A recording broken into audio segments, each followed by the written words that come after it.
to You Can Do It Too, a podcast highlighting regular folks who followed their dreams and made it happen. I'm Joan Hutchinson, your restaurant maven. I've been described as a risk taker, though I never thought of myself that way. My mom always told me I could do or be whatever I wanted as long as I set my mind to it, and I believed her.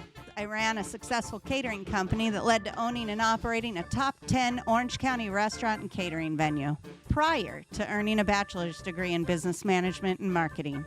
You know what I learned by going to school after all of that? You don't need a degree to accomplish your dreams.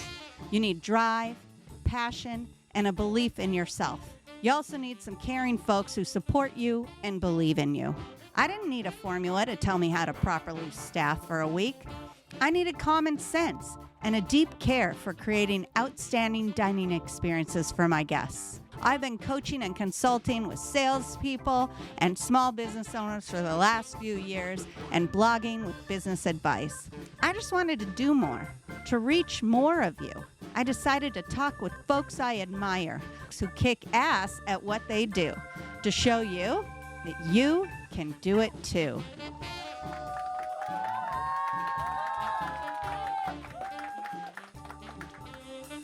Stephen Drezga is a professionally trained chef and culinary adventurer who travels the world sourcing highly curated artisanal food products for chefs Mandala.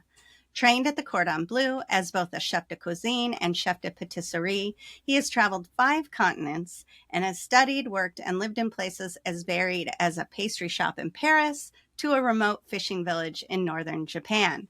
His knowledge of the food industry, from production to restaurant and home kitchens, has uniquely allowed him to anticipate trends that have taken the food world by storm. He was an early creator of nut milk yogurts under the NuLait brand when soy was king and everything else, including the now mainstream coconut milk yogurt, was poo-pooed at best. Welcome, Chef Stephen Drezga. Thank you very much. Wow, that was a very thorough introduction. It's like the IRS or something. I'm impressed. Well, I try to do my homework. So thanks so much for taking the time to speak with me today. You have a fun and interesting story, so I have lots of questions for you. I hope you're ready. Yeah, please shoot. I might just cough a lot if I don't know the answer, but let's go. Okay, sounds good. You have a degree in economics. What made you decide to go to culinary school? So I ended up working in food import from 99, and around 2005, I took about a year and a half off because I realized that when you work as a food importer, as a buyer of gourmet food, you hit a wall knowledge-wise. You know, you can experience a lot of things and try a lot of things, but you don't understand the mechanics of what's going on. And I was working with a lot of chefs at the time, as well as with retail buyers. And I really felt like I was hitting this wall where I would try to communicate something, but I didn't know what I was trying to communicate because I didn't have the knowledge. I didn't have the experience. So I took a year and a half off, and I went to Paris, and I did the whole culinary thing. And it was an interesting experience because going to culinary school at 35, it's a young person's game. Everybody else was like 18 and 19, but nobody else in the class spoke French. So I ended up doing translations, into English and into Japanese, ironically. And the chefs were fluent enough in English that they would listen to my translation, and they would go, "No, that's too nice. That's not what I said." And then I would translate. The chef has asked me to do a literal translation. He said, "Your food is everything but good," and it was just I got really good at insulting food. But when then I first heard Gordon Ramsay, I'd never heard of him before, but I saw a clip, my person at the time, my girlfriend, and I was like, "Oh my God, he's French trained." She's like, "How did you know?" I was like, "Because of how he talks. It's like a Frenchman who's fluent in English. It's amazing. It's exactly what they say." Exactly, isn't it? Yes, I've been in hospitality all my life, and I've worked with some pretty crazy chefs. So I bet you have some stories. Some good, some not so good, some disturbing. But I probably put everybody to sleep. I remember once when I was doing my internship at the pastry store, and it was a beautiful chef. I won't say his name. Super nice guy. And I had the day before, I had broken one of the thermometers, and they did bread and they did pastry. It was a great experience. But bread thermometers only go up to about 50 degrees, Whereas pastry thermometers, because you're working with like sugar and higher heats, they go much higher. What I didn't realize was that a bread thermometer will break if it goes to the height of a pastry temperature. And so I'm making like 12 pounds of creme brulee pistachio. And I put the thermometer in to make sure I don't overcook the egg, and the whole thing explodes. The chef comes over, he's like, "What's wrong with you and thermometers? Jesus." So he's like, just strain out the glass and just serve it and hurry up because we got 1,000 croissants, we got all this other stuff. And I stopped, I was like, "Chef, you know, just besides the glass, there's mercury in this. Did you say mercure?" And I can't get that out. He's like, "What do you mean? Just strain it." I'm like, "No, it's a metal. It's poisonous. It will kill you." He's like, "Do you know how expensive 5 liters of creme brulee pistachio is?" I Right. was like, "Look, I'm sorry, but I mean," he's like, "What do you mean kill? I mean dead, poison." And then he paused. I swear to God, he goes, "How long will it take for them to die exactly?" Oh my gosh. I was like, "Immediately, chef. There'll be dead bodies all over the restaurant." He's like, all right, throw it away. Oh my God, that's a great story. Uh, okay, wait, before we move forward, we have to hear a word from our sponsor. I'm not going to forget this time. We are going to hear a word from our sponsor, so give us just a minute and we will be right back. Sure. I am lucky to have some amazing award-winning cheeses right up the road. Door Artisan Cheese in Egg Harbor, Wisconsin offers small batch cheeses that have been winning awards for years. And in Wisconsin, that's some tough competition. You don't have to live in Door County to get these cheeses, though. Just go to doorartisancheese.com and check out their selection. Their most popular is the Top Hat Cheddar, but my favorite is their beer-washed Gouda called Valmy. Check them out for yourself at doorartisancheese.com. If you're an expert in your field, have a unique story to tell, or an interesting point of view, it's time to explore the world of podcasting with Kitcaster, a podcast booking agency. You can expect a completely customized concierge service from their staff of communication experts. Kitcaster is your secret weapon in podcasting for business. Your audience is waiting to hear from you. Go to kitcaster.com/maven to apply for a special offer for friends of this podcast. All right, we are back. I am Joan Hutchinson, your restaurant maven, and I am talking with Chef Stephen Drezga. We were just talking about crazy chef stories, and yeah, that one was kind of scary. I had like a simple one that I was afraid of the chef, like I was waiting tables and I was kind of stressed out. It was my first high-end restaurant waiting tables experience. I had worked at coffee shops, fast service kind of thing. And I always wanted to fire my food faster than he wanted to cook it. He thought that the people needed time to sit and have a drink and have their bread and have their salad and wait. And me, I was so used to move. So we used to put these little wood numbers up and we would say, fire table 2 or fire table 3.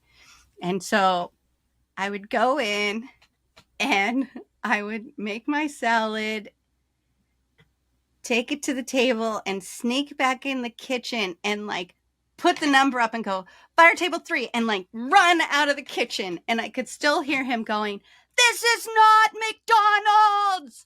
Tell them to go to McDonald's. This is not how it works here." I will never forget that. Wow. How long did you do that for?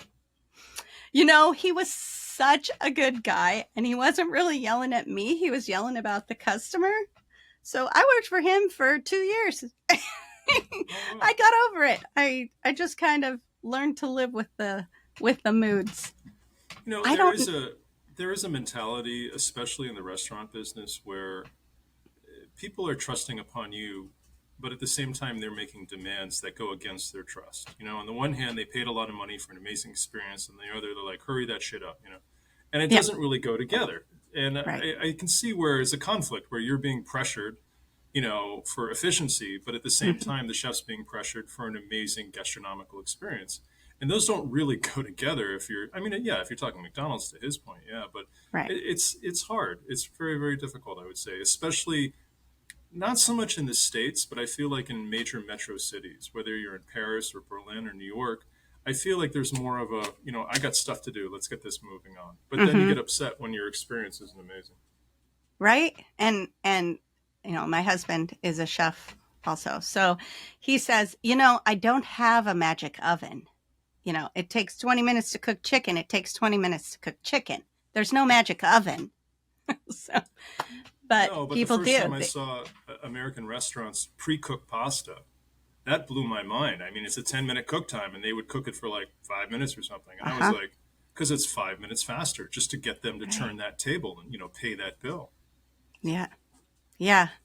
It's crazy. Well, and it's to turn the table, but there's also, I worked for a quick service restaurant, and I will not say the name, but they did not have any raw product, any, I want to say any raw product, because we had eggs that weren't cooked, but they were already shelled. We had onions, but they were already sliced.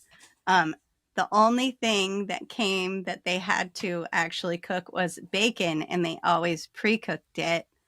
And same, they did some pastas and they pre-cooked those as well. And that was for sheer speed. Um, it doesn't do the food justice.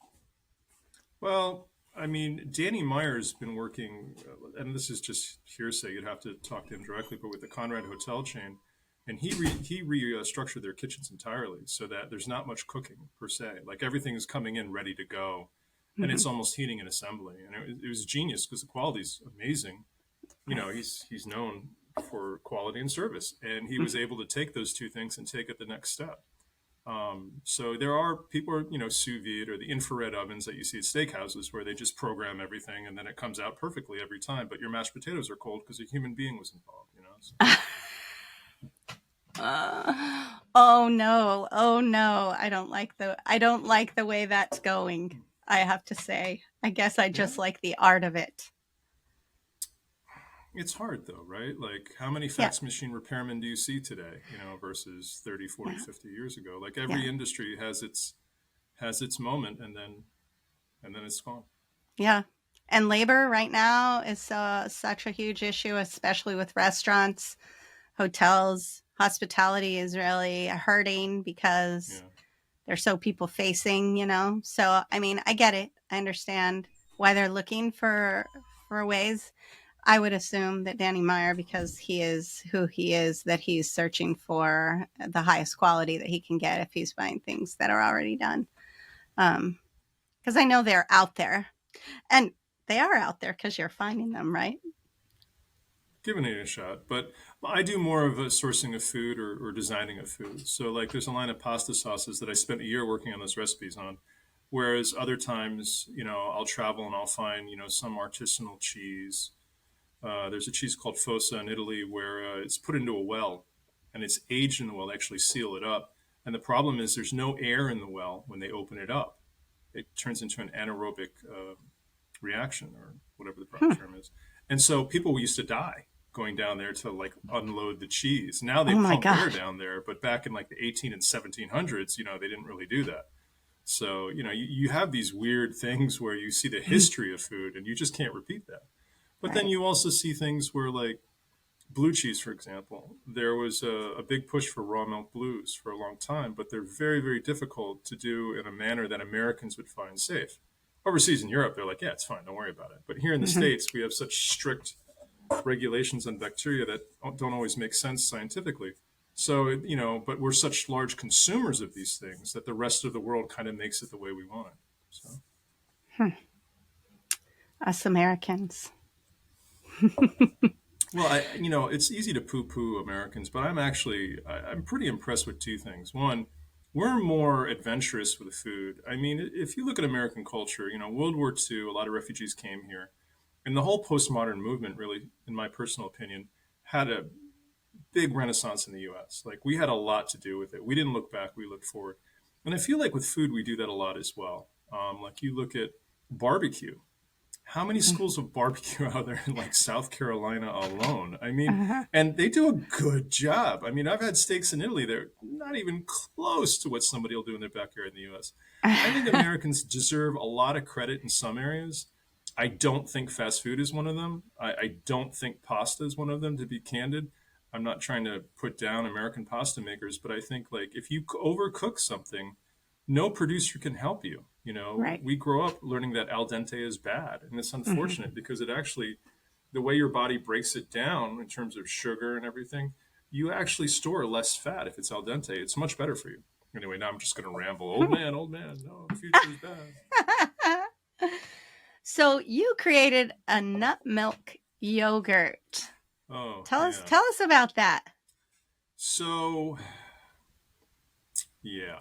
This is supposed to be a happy program, right? Full of like cheerful and you can do it. Well, you can learn more from one mistake than you can from a bunch of successes. And I Hmm. would say I created a line of non-dairy yogurts, and they were probiotic. And this is back, what, 13 years ago? No, oh my God, more. I'm old. I can't even do math anymore. 17 years ago. So now you see this everywhere, but back then Right. nobody had seen it. And I had to create the recipes from scratch, and they did. And my one criteria was because I love dairy. I was a cheese importer for a long time. The non-dairy had to be quality-wise as good as dairy. It's not going to be the same, but it shouldn't be the same. I'm not trying to create a clone.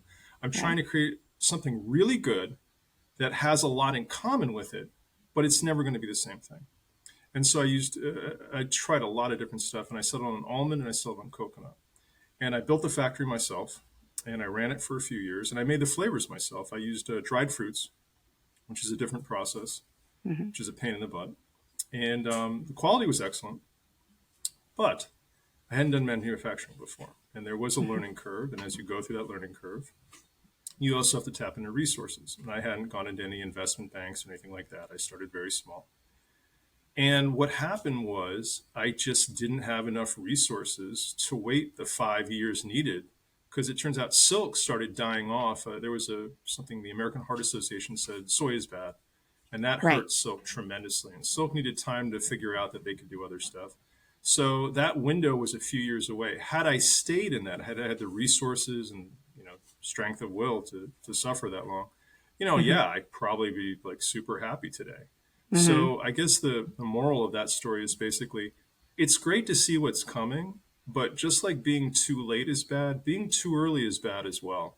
And I didn't understand that at the time. I do now quite well. Hmm. But it's hard. How do you time something? Like if you look at Elon Musk, some of his timing, he made that happen. He Hmm. generated so much publicity that he was able to kind of drive an industry forward. Whereas small, tiny little people that didn't have that kind of marketing, so to speak, would Right. have to wait for the tide to rise high enough to lift them as well.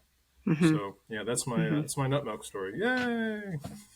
Well, it's a good story. I mean, you created something that you knew would work, which because it did later on, you just had to be able to. So maybe more research in the beginning. Possibly, yeah. There's an element of luck, but I also think that consumers, by and large, say they want new experiences, Hmm. but they tend to stick to the same patterns, the same Right. habits. They try Yeah. something new and then they forget the name or, oh, yeah, and then they just go with what they know. And that's one of the reasons why marketing has become so much more important now. As you have so many more choices, how does something stick in your head, even if it's better value and better price? Hmm. There's I don't want to say a laziness, but an inertia for people. Just stick with what you know. It's easy, it's safe, Yeah. I don't have to worry about it, With which what makes you it hard for know, big what's brands. right in front of you, right? I mean, why, if something's right in front of you, why are you going to go down 3 aisles to find Yeah. it? If it's right in front of you, you're going to get that. You need it? Okay, there it is. So, It, yeah, it's about all of that. Um, so, your dad was a food importer and you yes. worked with him for a bit. Yes. What was the biggest lesson you learned from him? Hmm. So he was an immigrant that came here from a communist country. He was a soccer player for the national team there. and he had a pretty hard life. So when he came over, it was not easy to rattle him. He was very good at rattling other people, but he was pretty pretty tough guy. And the one thing that I would really take away is that he would suddenly take that toughness, but he could still do sales. He would be polite, but he wouldn't be pushed around. And I mean, sometimes he took it too far, and the industry's changed a lot. Back then, it was much harder. There was fewer entrepreneurs. It was much harder to start a business. Now you have QuickBooks and you have online Right. stuff. And back then, it was much harder to do your own bookkeeping and everything else. So he really opened my eyes to like, the customer's always right, but at the same time, it doesn't mean you can't have a discourse with the customer to try to improve things. I remember somebody called up and said as a favor they needed an emergency delivery, and my father listened to me and he said, "Well, what would you do?" And I told him. He said, "What I would do is I would agree, is like I'd said, but I would ask him if he could add some more weight to the delivery, just to help us break even on our costs." And it was a very valid request, and I hadn't even thought about it. So I'd say I learned a lot from him in that, and I mean a lot of things. You absorb things from your parents like a sponge, and you don't even know you're absorbing them. Just by being in their presence. That's true. So yeah, he That's was true. he was wild though. I remember the buyer at King's, it's a long time ago in the '80s, made him wait a few hours. And my father took his business card and he wrote a message on the back of it and he handed it to the secretary and said, "When the buyer eventually comes out to see me, could you please give him this message? Thank you very much." And the buyer came out like an hour later and he's like, "Where is so and so?" And then he's like, "He left, but here's the card." On the back of the card, my father wrote something very obscene as a suggestion to the buyer for making him wait that long. And he got an appointment the next time. The guy saw him immediately. He was so Wow. angry. And I was like, but then they ended up doing business. They liked each other. It's a very rare talent. I know a gentleman who works for DiMartino Pasta. He's got that same ability.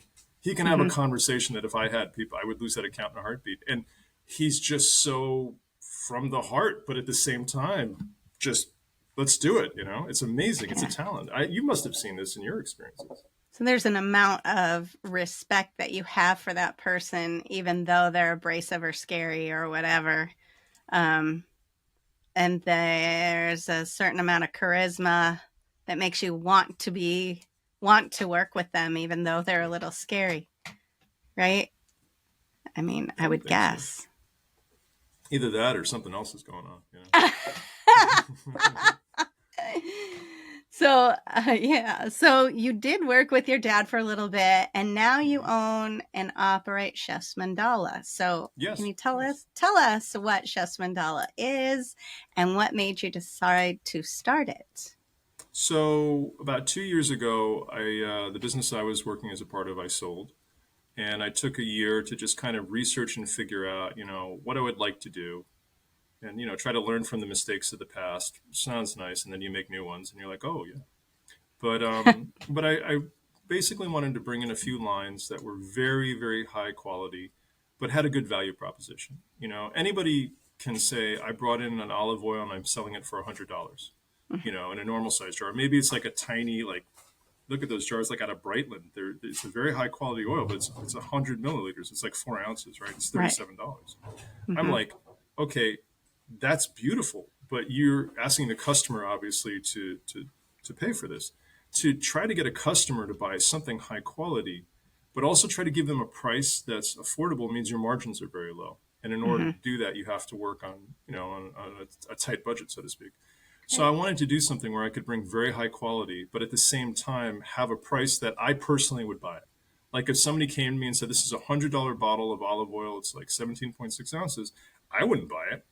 And I taste stuff like this professionally all the time, and it might be the best in the world, but I'd be like, that's a lot of money, But I've seen bottles for like out of Spain. There's this one line like $49.99. They had it at Whole Foods and it died.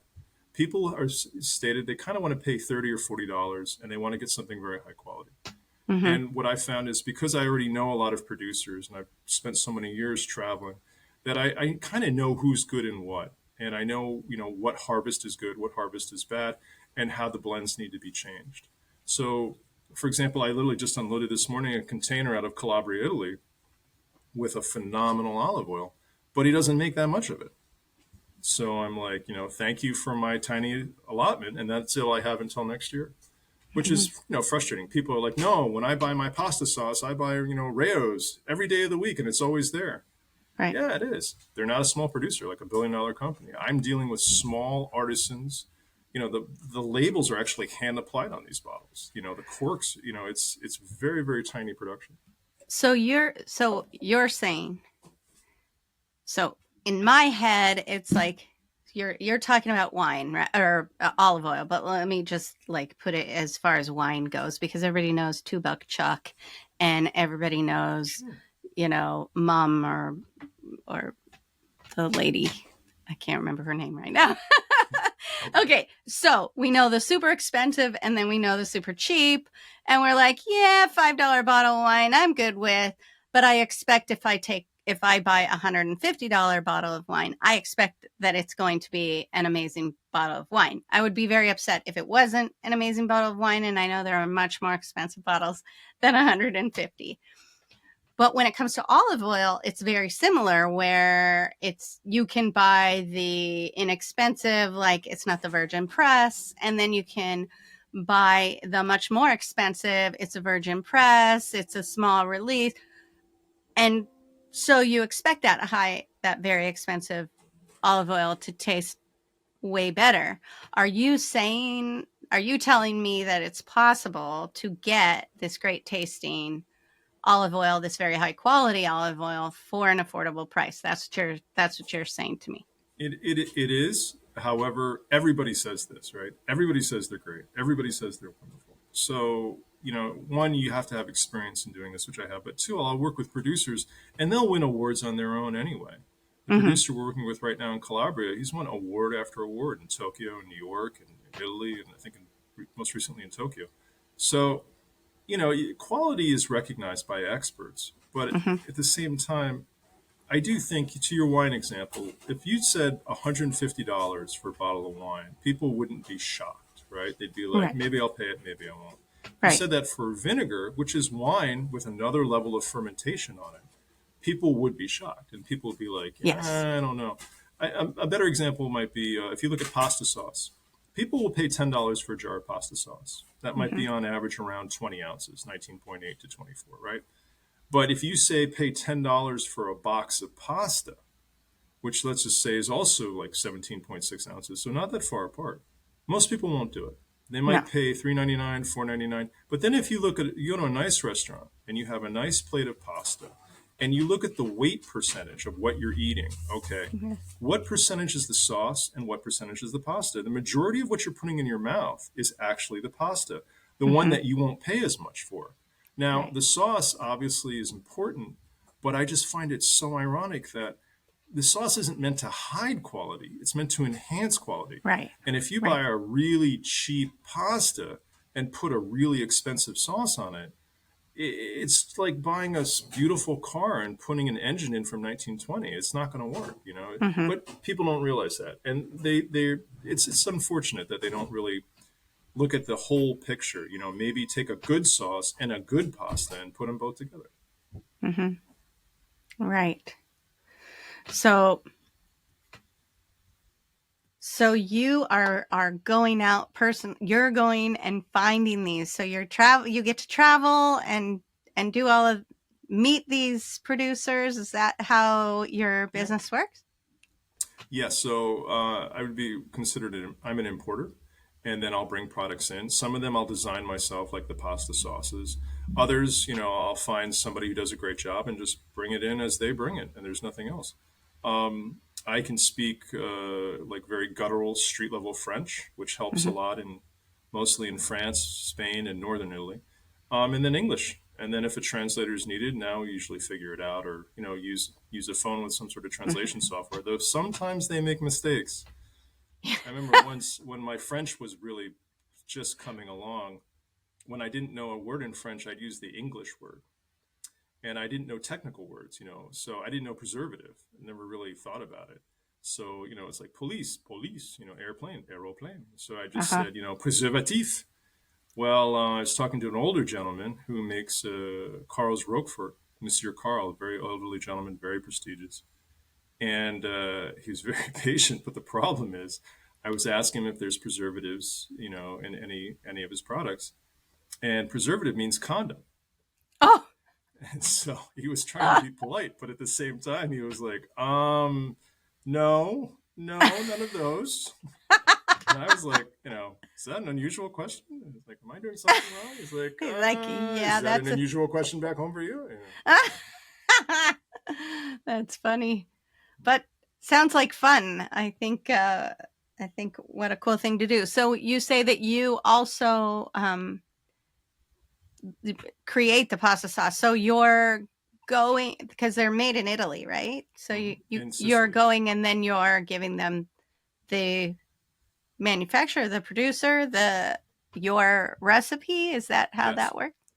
Yeah. So I created the recipes, and then there's a bit of back and forth because, what might be good here when they do it in a larger production system with, the local ingredients there, it doesn't always quite work out. So there's a bit of back and forth, or I'll go over there. But yeah, no, in the case of the pastificio mandala sauces that we do, like we do eggplant with Parmesan cheese, the eggplant is hand cut, it's seared, and then it's slowly cooked in the sauce to give it its flavor with a little bit of Parmesan cheese. So the flavor profiles are unique. It's not just like arrabbiata and everything else, puttanesca. So those kinds of things, yeah, because they don't even do those in Italy. They'll just your grandmother, your nona, will cook it or whatever it is. Right. They don't use the jar. Not as much, no. But they also have a bit more downtime than we do. They usually live close to family. They do a lot of cooking together. It's a beautiful culture, but I would say it's a different one here. Having something beautiful that you can get quick access to, I think, helps a lot in terms of quality of life. Yes. As I said, my husband's a chef. My daughter likes to cook and loves lasagna. So asked her dad to show her how to make lasagna. And he says, the thing is, it just takes all day.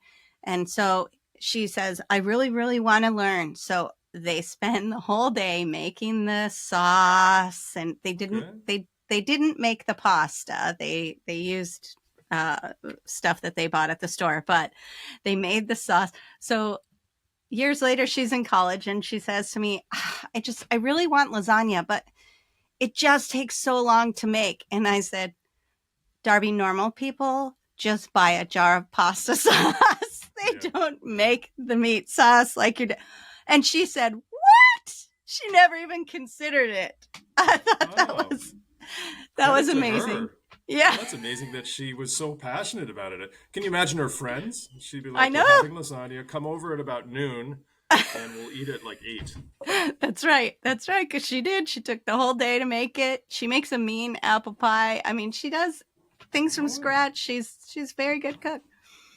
So I need to introduce her to Chef's Mandala. Please. So when people want to find your products, I noticed you have 2 websites, chefsmandala.com and chefsmandalagourmet.com. What's the difference between the 2? I'm cheap. So when I started a blog, it was on chefsmandala.com. But when we started the store is using a platform called Shopify, and we had to create a separate address or URL for that. We couldn't integrate the 2. So the blog portion is just chefsmandala.com, and then the Chef's Mandala Gourmet is the store. They are connected to each other, so if you get lost in one, you'll end up in the other. Just click on the buy thing and you'll be in a store. Or if you want to see a cooking video, we've got about 126 videos on what's the right way to cut a carrot or a beet. Yes, I saw that video. So was it you doing it? Because all you see is hands. So I have like monster hands. Like if you look at my hands, like the size of my head in this video. So it doesn't work well for video. So no, I had a good friend who was a chef in the city for a lot of famous places. He came in, and then I have another friend, Ramin Ghanashram. She used to be with the Times. And the 3 of us just got a camera, and we just I did all the prep, and I would just we would literally put it in front of the camera. Somebody would do something, and then we just move the plate and the next thing. So the camera would never move. And this was before Tasty and all these guys were doing it. It was just the cheapest way it could come up. And it turned out to be so popular because it looks good. It's a bird's eye view, but you can film. We did those 126 videos in 2 days. Wow. Yeah. Wow. It wasn't That's that a lot. expensive. I mean, you had to do a lot of prep. But I think it's pretty cool. But But The yeah, we need to do site that. is very cool. All the Oh, information that you have on thank there, the history of the food, and I think it's a pretty great website to go to if you want to learn about cooking and food for sure. Thank you. Yeah, I didn't want to just have a site that said, please buy my stuff, please, please, Mhm. please, please, please. I wanted to put stuff in there like, maybe what is crusted di gallo pasta, or, what is the difference between grana padano cheese and Parmesan Reggiano? Why Mhm. is there a difference? Am I wasting money for marketing? So I did want to put stuff out there that might be interesting. We have an email newsletter that'll like have random stuff. And, some people like that and some people do not. They just want to buy their thing and go. So we got both. Mhm. Mhm. And it says recipes are not always, so you don't write all the recipes on that e-newsletter. No, no. And we try to give credit where credit is due. I believe Ramin is cited on a lot of those. I did start writing some of them. Mhm. I have a bad habit of getting bored easily. So I tried, like I wrote a few using barrel aged Rioja vinegar in a cocktail. And then Mhm. there's a Spanish version of French toast, which uses Rioja wine. So I substituted the Nice. vinegar. The pH isn't different, so you can just moderate it. And it worked out quite well, actually. It was a lot of fun. So I tend to do the stuff that's a little different. But Mhm. no, credit where credit is due. Ramin's put out so many cookbooks now. Her recipes are really good, much better than anything I would do. I'd be like, you take an egg and you boil it, and you let me know how it worked out. No, she's phenomenal. Nice. So, what advice would you give to someone? So, you've opened several businesses. What advice would you give to someone wanting to open a business? Hmm. Wow. The thing is, you hear a lot of these. There's a lot of stuff online, a lot of resources. Mhm. And the thing with online content is it's not really edited. Like if I read the New York Times or Wall Street Journal, whatever it is, an editor is weeding out things or trying to keep things to a certain level or standard of accuracy, or at least so they don't get sued, right? Mhm. So you don't see that with online content. I do see a lot of these business people now that go online and they're not really telling you how to start or grow a business. What they're doing is they're trying to encourage you and motivate you. And Mhm. that's important because it's brutal. It is such a hard thing. When I worked for somebody else, if their building burned down, I didn't care. I just go get a job somewhere else. If Right. you own that building or you own that business, you don't just go home. Everything follows you everywhere, and you have to actually learn how to set barriers so it doesn't Mhm. creep into your life. And in a Mhm. family business, it's that much harder. So my Mhm. long-winded answer would be, I think that the hardest thing when you start a business is you are going to make mistakes and you have to build in some sort of margin of error or the ability for your business to survive and to be flexible enough that maybe you thought you were going to sell pasta sauce and you end up selling pasta or car tires or whatever it is. You have to have a business that if you are doing better in a certain area that you can pivot on that, and that's very very hard to do. Like if you're in manufacturing, for example, your systems are designed for, in my case, it was nut milk yogurt. I ended up doing jams, and the jams sold much, much better and were much more profitable to produce at the time. Mhm. But then I had to reconvert a factory from a yogurt factory to a jam factory, which is not a small thing. So that would be my one piece of advice is you're not going to hit it out of the ballpark on year one. You need to have Right. the ability, and it's hard when you're working, 120-hour weeks and you're physically Right. exhausted, you're mentally exhausted, and you're stressed about money. But I think you need to try to build in an opportunity where you can mentally look at things, and maybe you can't do it, so you get someone else to do it. Mhm. Get a friend whose advice you trust. Family who you feel like have some knowledge, or just feedback in general.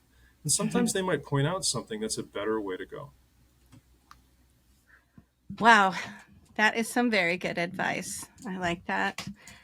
Make sure you do your research too. Yeah, yeah. Yes. I mean, I spent a year on the pasta sauce.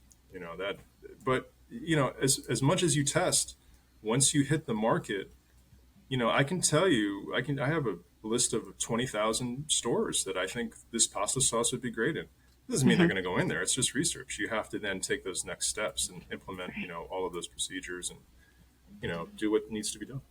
Take the action. Yeah. Well, How about you in your experience doing this podcast? What caused you to become successful? Like what was the difference between success and failure for you in launching this? So with me, it's about trusting yourself, and I like I like what you said about pivoting, understanding that you got to pivot sometimes. You know, the stuff doesn't always work, right? we were trying to get the music to come on, and it's not coming on, so we have to just figure out what to do instead. And it's a learning process, but I think that living life like it's a learning process instead of being afraid of the failure, looking at it like it's I learned something, is the mindset that is required to make it in business.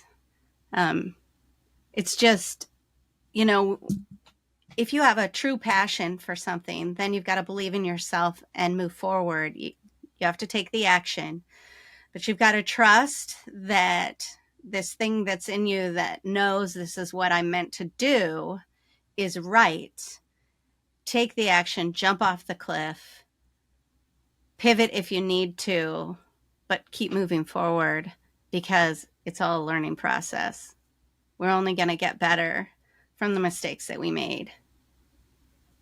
I would agree with that, especially if you're young. Of course, I'm old, so everybody's young to me now, but I do feel that it's better to make a mistake early in life and then move on, and at least you don't regret it. You know, how many people do you meet who are older and they don't shut up about, oh, I wish I had done A or B or C, and you're like, you should do it, right? But they won't. If I had it to do over again, right? Yeah. So why not just do it? Yeah, why not just do it? Yeah. We only have one life to live, so let's make the most of it. Well, it's been a pleasure getting to know you, Stephen. I know that you are a very busy man, so I so appreciate you taking the time to talk with me today and share your knowledge and experience with all of us. Well, thank you, Joan. It was a lot of fun. And thank you. And I want to thank Chris Hutchinson for producing. And make sure that you visit chefsmandalagourmet.com or chefsmandala.com or both, so that you can check out Stephen's products and read all the fun stuff that he has posted on there. Really good information. And those videos are great. Like I said, I watched that how to cut a carrot today, and how to do how to cook an over easy egg, right? Everybody needs to know how to do that. So definitely visit them. And remember that we all have it in us to succeed. My guests weren't born into royalty. They're normal people like you and me who saw an opportunity and ran with it. So definitely check out Stephen's website. And if you'd like more information about your restaurant business, go to yourrestaurantmaven.com. See you next time.